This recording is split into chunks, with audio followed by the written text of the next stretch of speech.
All right, ladies and gentlemen, welcome back to Tips and Tactics. Today's topic is the new rules for air. I think as I continue moving into the late stages of some of my games, I'm going to do some more Air Force tips and tactics because people still struggle to understand the Air Force. Today, though, because I'm dealing specifically with a bomber that I just created in this 100-player game, I do notice that the new rules for air are in effect in this game.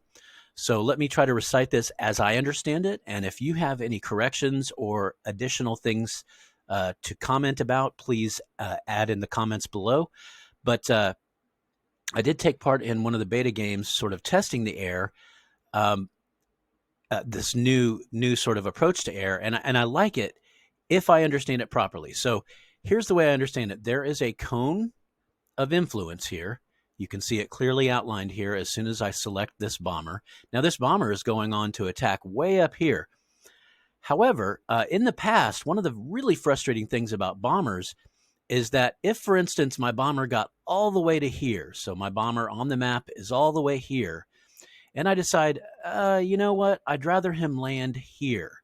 So, honestly, on the same tank of gas, he should be able to just fly here and land, as long as there's an airfield there. I don't think there is an airfield here, but maybe down here where there actually is an airfield. If I wanted him to land down here.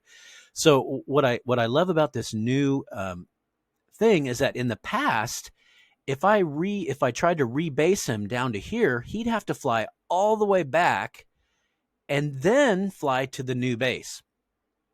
My understanding is, as long as the new base is within this cone, then you can fly directly there. So I hope I'm not getting this wrong. If I am, if anybody knows better, please let me know.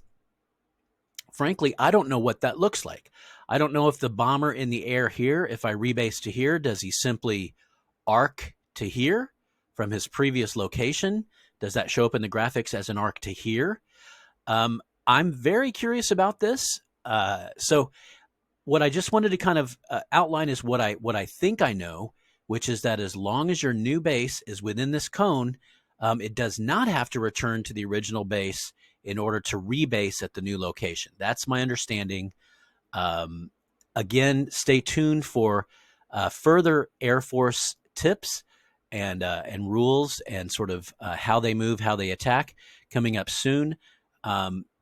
And when I post those videos, they will be about things that I know to be certain about how to utilize your bombers and fighters in combat, in attacking land and air units.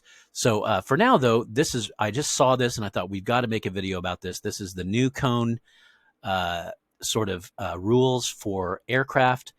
And my understanding is as long as your new base is within this cone, then they do not have to return to the original base and then go and rebase. They go directly to the new base.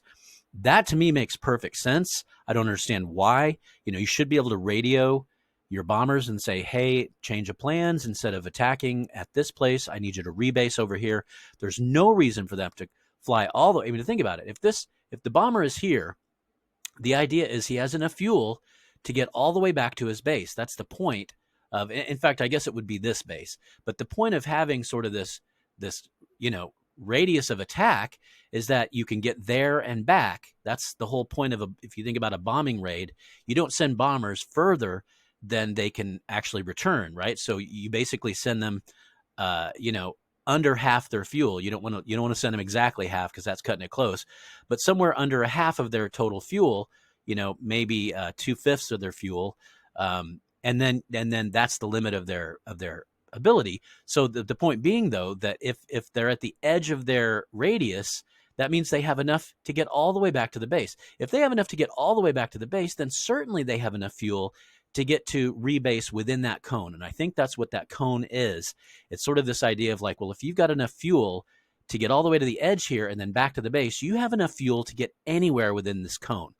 So you can rebase without returning to that original base. That's my understanding.